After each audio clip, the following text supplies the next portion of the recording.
எரேமியா 25ஆம் அதிகாரம். யோசியாவின் குமாரனாகிய யோயாக்கீம் என்கிற யூதாவுடைய ராஜாவின் 4ஆம் வருஷத்துக்கு சரியான பாபிலோன் ராஜாவாகிய நேபுகாத் நேச்சார் அரசாண்ட 1ஆம் வருஷத்திலே யூதாவின் ஜனம் அனைத்தையும் குறித்து எரேமியாவுக்கு உண்டான வார்த்தை. அதை தீர்க்கதரிசியாகிய எரேமியா யூதாவின் ஜனம் அனைத்துக்கும் எருசலேமின் குடிகள் எல்லாருக்கும் அறிவிக்கிறதற்காக அவர்களை நோக்கி, ஆமோனின் குமாரனாகிய யோசியாவின் 13ஆம் வருஷம் துவக்கி இந்நாள் மட்டும் சென்ற இந்த 23 வருஷமாக கர்த்தருடைய வார்த்தை எனக்கு உண்டாயிற்று. அதை நான் உங்களுக்கு ஏற்கனவே சொல்லிக் கொண்டு வந்தும் நீங்கள் கேளாமற் போனீர்கள். கர்த்தர் உங்களிடத்திற்கு தீர்க்கதரிசிகளாகிய தம்முடைய சகல ஊழியக்காரரையும் ஏற்கனவே அனுப்பிக் கொண்டே இருந்தும் நீங்கள் கேளாமலும் கேட்கும்படிக்கு உங்கள் செவிகளை சாயாமலும் போனீர்கள். அவர்களை கொண்டு அவர் உங்களில் அவனவன் தன் தன் பொல்லாத வழியையும் உங்கள் கிரியைகளின் பொல்லாப்பையும் விட்டு திரும்பி கர்த்தர் உங்களுக்கும் உங்கள் பிதாக்களுக்கும் கொடுத்த தேசத்தில் சதா காலமும் குடியிருந்து அந்நிய தேவர்களை பின்பற்றாமலும் அவைகளுக்கு ஆராதனை செய்யாமலும் அவைகளை பணியாமலும் இருந்து நான் உங்களுக்கு தீமை செய்யாதபடிக்கு உங்கள் கைகளின் செய்கைகளால் எனக்கு கோபம் உண்டாக்காமலும் இருங்கள் என்று சொல்லி அனுப்பினேன். நீங்களோ உங்களுக்கு தீமையாக உங்கள் கைகளின் செய்கைகளாலே எனக்கு கோபமூட்டும்படிக்கு என் சொல்லை கேளாமற் போனீர்கள் என்று கர்த்தர் சொல்லுகிறார் என்றான். நீங்கள் என் வார்த்தைகளை கேளாமற் போனபடியினால் இதோ நான் வடக்கே இருக்கிற சகல வம்சங்களையும் என் ஊழியக்காரனாகிய நேபுகாத் நேச்சார் என்கிற பாபிலோன் ராஜாவையும் அழைத்தனுப்பி அவர்களை இந்த தேசத்துக்கு விரோதமாகவும் இதன் குடிகளுக்கு விரோதமாகவும் சுற்றிலும் இருக்கிற இந்த எல்லா ஜாதிகளுக்கும் விரோதமாகவும் வரப்பண்ணி அவைகளை சங்காரத்துக்கு ஒப்புக் கொடுத்து அவைகளை பாழாகவும் இகழ்ச்சிக்குரியாகிய ஈசல் போடுதலாகவும் நித்திய வனாந்தரங்களாகவும் செய்வேன் என்று சேனைகளின் கர்த்தர் சொல்லுகிறார். மகிழ்ச்சியின் சத்தத்தையும் சந்தோஷத்தின் சத்தத்தையும் மணவாளனின் சத்தத்தையும் மணவாட்டியின் சத்தத்தையும் ஏந்திரத்தின் சத்தத்தையும் விளக்கின் வெளிச்சத்தையும் அவர்களிலிருந்து நீங்க பண்ணுவேன் என்று கர்த்தர் சொல்லுகிறார். இந்த தேசமெல்லாம் வனாந்தரமும் பாழுமாகும். இந்த ஜாதிகளோ 70 வருஷமாக பாபிலோன் ராஜாவை சேவிப்பார்கள். 70 வருஷம் நிறைவேறின பின்பு நான் பாபிலோன் ராஜாவினிடத்திலும் அந்த ஜாதியினிடத்திலும் கல்தேயருடைய தேசத்தினிடத்திலும் அவர்களுடைய அக்கிரமத்தை விசாரித்து அதை நித்திய பாழிடமாக்கி நான் அந்த தேசத்துக்கு விரோதமாய் உரைத்த என் வார்த்தைகளை எல்லாம் எரேமியா சகல ஜாதிகளுக்கும் விரோதமாக தீர்க்க தரிசனமாய் சொன்னதும் இந்த புஸ்தகத்தில் எழுதியிருக்கிறதுமான யாவையும் அதன் மேல் வரப்பண்ணுவேன் என்று கர்த்தர் சொல்லுகிறார். அநேகம் ஜாதிகளும் பெரிய ராஜாக்களும் அவர்களை அடிமை கொள்வார்கள். நான் அவர்களுக்கு அவர்கள் கிரியைகளுக்கு தக்கதாகவும் அவர்கள் கைகளின் செய்கைகளுக்கு தக்கதாகவும் பதில் அளிப்பேன் என்கிறார். இஸ்ரவேலின் தேவனாகிய கர்த்தர் என்னை நோக்கி, நான் உன்னை அனுப்புகிற ஜாதிகள் குடித்து நான் தங்களுக்குள் அனுப்பும் பட்டயத்தால் அவர்கள் தள்ளாடி புத்திகெட்டு போகும்படிக்கு இந்த உக்கிரமாகிய மதுபானத்தின் பாத்திரத்தை நீ என் கையிலிருந்து வாங்கி அவர்கள் எல்லாருக்கும் அதிலே குடிக்க கொடு என்றார்.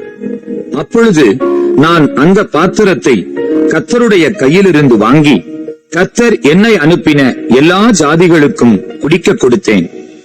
எருசலேமுக்கும் யூதாவின் பட்டணங்களுக்கும் அதன் ராஜாக்களுக்கும் அதன் பிரபுக்களுக்கும் அவர்களை இந்நாளில் இருக்கிறபடி வனாந்தரமும் பாழும் இகழ்ச்சிக்குரியாகிய ஈசல் போடுதலும் சாபமும் ஆக்கி போடும்படி குடிக்க கொடுத்தேன். எகிப்தின் ராஜாவாகிய பார்வோனுக்கும் அவன் ஊழியக்காரருக்கும் அவன் பிரபுக்களுக்கும் அவனுடைய எல்லா ஜனத்துக்கும் கலந்து குடியிருக்கிற அனைவருக்கும் ஊத்ஸ் தேசத்தினுடைய எல்லா ராஜாக்களுக்கும் பெலிஸ்தருடைய தேசத்தில் இருக்கிற எல்லா ராஜாக்களுக்கும் அஸ்கலோனுக்கும் காசாவுக்கும் எக்ரோனுக்கும் அஸ்தோத்தில் மீதியானவர்களுக்கும் ஏதோமுக்கும் மோவாபுக்கும் அம்மோன் புத்திரருக்கும் தீருவினுடைய எல்லா ராஜாக்களுக்கும் சீதோனுடைய எல்லா ராஜாக்களுக்கும் சமுத்திரத்துக்கு அக்கறையான தீவுகளின் ராஜாக்களுக்கும் தேதானுக்கும் தேமாவுக்கும் பூசுக்கும் கடையாந்தரங்களில் உள்ள அனைவருக்கும், அரபி தேசத்து எல்லா ராஜாக்களுக்கும், வனாந்தரத்தில் கலந்து குடியிருக்கிறவர்களுடைய எல்லா ராஜாக்களுக்கும், சிம்ரியினுடைய எல்லா ராஜாக்களுக்கும், ஏலாமினுடைய எல்லா ராஜாக்களுக்கும், மேதியாவினுடைய எல்லா ராஜாக்களுக்கும், வடக்கே இருக்கிற எல்லா ராஜாக்களுக்கும், சமீபமானவர்களும் தூரமானவர்களுமாகிய அவரவர்களுக்கும், பூமியின் மீதிலுள்ள சகல தேசத்து ராஜ்யங்களுக்கும் குடிக்க கொடுத்தேன். சேசாக்கு என்கிற ராஜாவும் அவர்களுக்கு பிற்பாடு குடிப்பான் என்றார். நீங்கள் குடித்து வெறித்து வாந்தி பண்ணி நான் உங்களுக்குள் அனுப்பும் பட்டயத்தாலே எழுந்திராதபடிக்கு விழுங்கள் என்று இஸ்ரவேலின் தேவனாகிய சேனைகளின் கர்த்தர் உரைக்கிறார் என்று நீ அவர்களுக்கு சொல்லு. அவர்கள் குடிக்கிறதற்கு அந்த பாத்திரத்தை உன் கையில் வாங்க மாட்டோம் என்று சொல்வார்களானால், நீ அவர்களை நோக்கி, நீங்கள் குடித்து தீர வேண்டும் என்று சேனைகளின் கர்த்தர் சொல்லுகிறார் என்று சொல்லு. இதோ, தீங்கை கட்டளையிட நான் என் நாமம் தரிக்கப்பட்ட நகரத்திலே துவக்கும் போது நீங்கள் தண்டனைக்கு தப்புவீர்களோ? நீங்கள் தப்புவதில்லை. நான் பூமியின் எல்லா குடிகளின் மேலும் பட்டயத்தை வரவழைக்கிறேன் என்று சேனைகளின் கர்த்தர் சொல்லுகிறார். ஆதலால் நீ அவர்களுக்கு விரோதமாக இந்த வார்த்தைகளை எல்லாம் தீர்க்க தரிசனமாக உரைத்து அவர்களை நோக்கி, கர்த்தர் உயரத்திலிருந்து கெர்ச்சித்து தமது பரிசுத்த வாசஸ்தலத்திலிருந்து தம்முடைய சத்தத்தை காட்டி தம்முடைய தாபரத்துக்கு விரோதமாய் கெர்ச்சிக்கவே கெர்ச்சித்து ஆலையை மிதிக்கிறவர்கள் ஆர்ப்பரிப்பது போல் பூமியினுடைய எல்லா குடிகளுக்கும் விரோதமாக ஆர்ப்பரிப்பார் என்று சொல் என்றார்.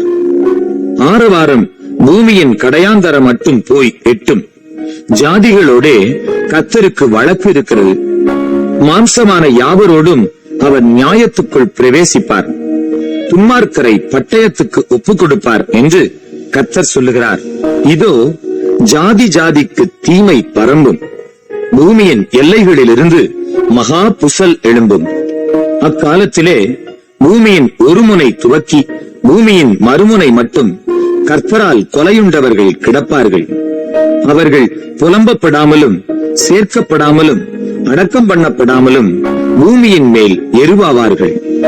மேய்ப்பர்களே, அலறுங்கள். மந்தையில் பிரஸ்தாபமானவர்களே, சாம்பலில் புரண்டு கதறுங்கள். நீங்கள் வெட்டப்படவும் சிதறடிக்கப்படவும் உங்கள் நாட்கள் நிறைவேறின. உச்சிதமான பாத்திரம் போல் விழுந்து நொறுங்குவீர்கள்.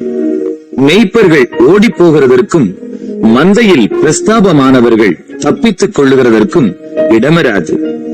தங்கள் மேய்ச்சலை கர்த்தர் பாழாக்கினதின் நிமித்தம் மேய்ப்பர்கள் கூப்பிடுகிறதும் மந்தையில் பிரஸ்தாபமானவர்கள் அலறுகிறதுமான சத்தம் உண்டாகும். அவர்கள் சுகித்திருந்த தாவரங்கள் கர்த்தருடைய கோபத்தின் எரிச்சலாலே சங்காரமாயின. அவர் பதிவிருந்து புறப்படும் சிங்கத்தை போலிருப்பார். ஒடுக்குகிறவனுடைய உக்கிரத்தினாலும் அவனுடைய உக்கிர கோபத்தினாலும் அவர்கள் தேசம் பாழாயிற்றென்று சேனைகளின் கர்த்தர் சொல்லுகிறார் என்று சொல் என்றார்.